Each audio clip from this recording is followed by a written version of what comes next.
আমি এই মুহূর্তে দাঁড়িয়ে রয়েছি বহুল প্রত্যাশিত কাঙ্ক্ষিত লোহালিয়া সেতুর উপরে। আপনারা জানেন যে দীর্ঘ ১২ বছর পরে এই সেতুর নির্মাণ কাজ শেষ হয়েছে এবং উদ্বোধন করা হয়েছে। আপনাদের একটু জানিয়ে রাখতে চাই যে এই সেতুর কাজ শেষ হলেও রাস্তার কাজ কিন্তু ইতিমধ্যে এখন পর্যন্ত শেষ হয়নি। তো এলজিডির প্রকল্পে আসলে আপনারা জানেন যে এলজিডির প্রকল্পে কিন্তু টোল আদায় করা হয় না, এজন্য কিন্তু ৩ উপজেলার মানুষ নির্বিঘ্নে এখান থেকে চলাচল করতে পারে। পটুয়াখালী, গলাচিপা, দশমিনা এবং বাউফল সহ রাঙ্গাবালী যে উপজেলা রয়েছে সরাসরি কিন্তু যোগাযোগ স্থাপন হয়েছে এই রাস্তা থেকে। প্রতিনিয়ত ৩ উপজেলার মানুষ এখান থেকে যাতায়াত করে। তো দেখতে পাচ্ছেন মানুষের ভোগান্তির কোনো শেষ নেই, যে এই রাস্তাটির যে চরম ভোগ, এখান থেকে মানুষ প্রতিদিন আসা যাওয়া করলে এদের বিভিন্ন ধরনের রোগ হয়। আমাদের এখানে যারা আমরা এখানে কথা বলেছি অনেকের সাথেই সবাই জানিয়েছেন শ্বাসকষ্ট থেকে শুরু করে তাদের অ্যাজমা এবং নানান ধরনের রোগ এখান থেকে হয়। আপনাদের একটু আমি জানিয়ে রাখতে চাই যে এই লোহালিয়া সেতুর নির্মাণ কাজ শুরু হয়েছিল ২০১১ সালে। ১১ সাল নাগাদ এই নির্মাণ কাজ কিন্তু শুরু হয়েছিল। নির্মাণ কাজ শুরু হয়ে এর ব্যয় ধরা হয়েছিল ৪৬ কোটি টাকা।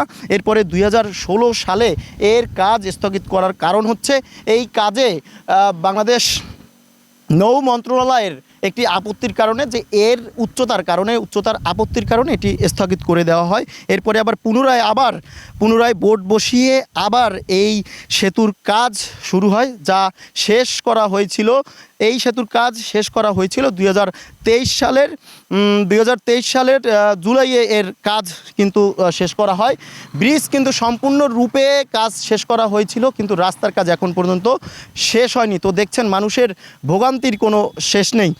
আমরা এ ব্যাপারে কথা বলেছিলাম পটুয়াখালী এলজিডির সিনিয়র প্রকৌশলীর সাথে। তিনি আমাদের জানিয়েছেন যে মামলা জটিলতার কারণে এই রাস্তার কাজ বর্তমানে স্থগিত রয়েছে। এরপরে আমরা ঠিকাদারি প্রতিষ্ঠান যে রয়েছে সেই ঠিকাদারি প্রতিষ্ঠানের সাথে আমরা মুঠোফোনে কথা বলার চেষ্টা করেছি, সদ উত্তর তার কাছ থেকে পাওয়া যায়নি।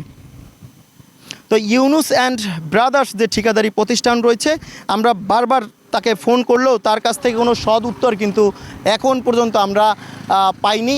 তো দেখছেন এর যে একটি ভোগান্তি, আমি কিন্তু কথা বলতে আমার নিজেরই কষ্ট হচ্ছে, যে ধুলোবালিতে কথা বলতে মারাত্মক সমস্যা হচ্ছে। তারপরও মানুষের ভোগান্তির চিত্র তুলে ধরার জন্যই কিন্তু এখানে এসেছিলাম। আমরা অনেকের সাথে কথা বলেছি, তাদের কষ্টের কথা কিন্তু আমাদের সাথে শেয়ার করেছেন। তো চলুন আমরা কয়েকজনের সাথে কথা বলার চেষ্টা করি তাদের কি ধরনের সমস্যা হচ্ছে। এই যে গুড়া পাথর, সেখানে অ্যাক্সিডেন্ট করার সম্ভাবনাটা সব থেকে বেশি। ধুলোবালির কারণে প্রচুর সমস্যা হচ্ছে, বাচ্চার শ্বাসকষ্টের সমস্যা হচ্ছে। প্রতিদিনই কলেজে যেতে হয়, প্রতিদিন 2টা ড্রেস ব্যবহার করতে হয়, একটা বাসা থেকে নিয়ে আসতে হয়, পুরো সাদা ড্রেস মেখে যায় ধুলোবালিতে।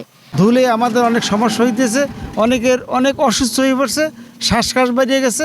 প্রতিদিন কলেজে আসা যাওয়া করতে হয় এবং প্রায় 3 বছর মনে হয় এই রাস্তা এরকম। স্থানীয়রা সহ 3 উপজেলার মানুষ জানিয়েছেন এই রাস্তার কাজ যেন অতি দ্রুত সংস্কার করা হয়।